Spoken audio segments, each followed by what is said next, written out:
السلام علیکم. به کانال فاطمه تیوی خوش آمدید میگویم. امروزش من بارش میکنم. من در کره کپوست. من کپوست در این نمود ریزه کردم. این 2 دانه کارتشکا، 2 دانه پیاز، این لبلبای سرخ، 4 دانه مرغ.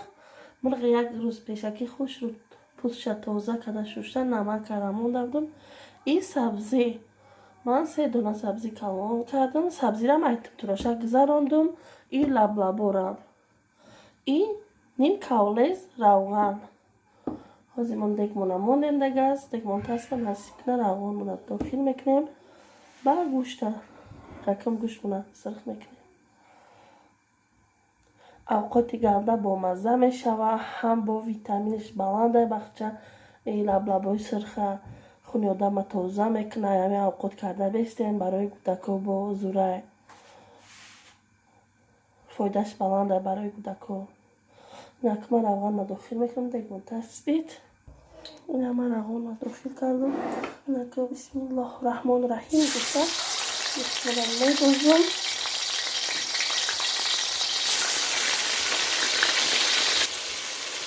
من خوش را گوشت من سرخ میکنم چونکه بوی گوشت من نمونه. انا با پیاز کردی پتشکش آقا داخل میکنم. شروع بیدیم این من پیاز پتشکش هم داخل شروع تفت خوره یک 3-4 منوت با کپوست را داخل میکنم.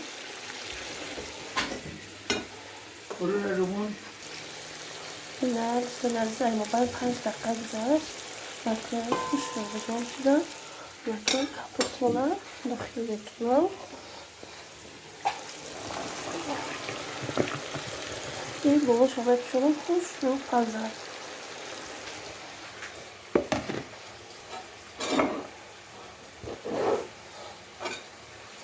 این نمیکنم یک 3-4 منوت کپوست خودش کچه را میپردویم میوشه اما په سترک اینه اما بعد 6 منوت گذشت. من سبزی را داخل میکنم. سبزی کدی کپوست باید خوش رو شیر دار. سبزی باید بیان شود که شیرش دروید. سبزی همین قبا مزه میکنه باشه. زردیش میبرویم همین قبا مزه میشود. میمونیم روی دیگ مونم میپشونم. اکی نمیدونیم این کپوستش خوش رو کتی سبزیش بیرون شد. اونم که سیلکانش رو بدوزیم. همین خونه یونس ها بگو یونس باشه. لبلبا را دوست میداره. نیره در آوش میدوزیم برای یونس جان جیانم. یا فرار اومد. که لبلباش هم خوش رو بریان میکنم. یک 20 منوت پس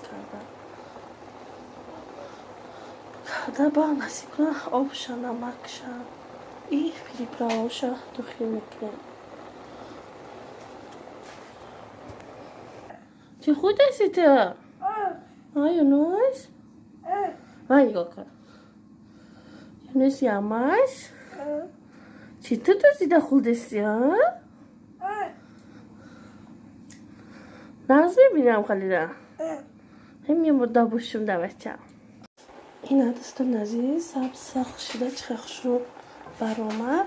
انکنم و آبش داخل میکنم. پر کده میدوزم چونکه اویده ما کلونه یک دیگ شده و جانی همش مایلش یک آبش داخل میکنم. دوستان عزیز من آب دختم یک دیگ شده. اینا که پس میمونیم باید 40 دقیقه 45 دقیقه خوش رو جوشه با آبش کم میشود. دیگه چه سرخی شروع آمد. شما هم به نزدیکای خودتون تیار کنید. گنده بومزه میشود. این انکه میمونیم بجوشه بگوش هم میپشونیم پس میمونیم گاز مونه می‌جوشه. این ماشین چای جارم در مورده. نه تا قطمه بخورم شدنه. من نان منم میپزم. نانی گرمه کردی. من زولا کدام تیمی کردم موندم. من 5 minut میمونه. گاز میمونم. ایده بالاش یک دانه تخم. من 4 کیلو کدگی ندیسیم. نونه هر روز که ما هر روز در خونه بیرون نمیبریم کرانتین تا 3 اپریل. این تخم بالای اینا در میشه که تخم نونه هم در میکنه هم خوش رو میبینم. شما چی حال دارین در این روزای وزنی؟ خداوند هر یک مسلمان بنده آگاه در پناهش نگاه دارن. در بیرون هیچ کاره نمیبینین، هیچ که هم نیست. اولا دست پلشتکه پر یادم دست پلشتکه همین ایختر ما میبریم در پیش خونه مونه اونوش سردی که از این شاوا کرانتین تمام شد هم سردی در جانم میروم همش در پیش خونه مونه نیکی برو آمده نمیتونیم خیلی برای سلامتی در خونه میشینیم چکو کنیم شما هم سلامتی خودتون احتیاط کنیم نصیب کنه ویدیوی آیندم روی مسکه میشوم من مسکه میدوزم شما در نشان میدیم کسی در غریبیه بسیار افتکا میرویم مسکه نمیابیم ای با به مسکه در برگردی اشتراف میکنم برای همون حتما باید با مسکه باشین اگر در غریبی باشین کسی خیلی نیافت افتکا میتونه که به دست بدوزه قد دشوارم نیست قیل نیست دخترش اینه تمام تیار شید نده جوشید این ترشید چخیر زردی خشون شده انکن میکشیم خواستم رو تیار کردم من میکشیمش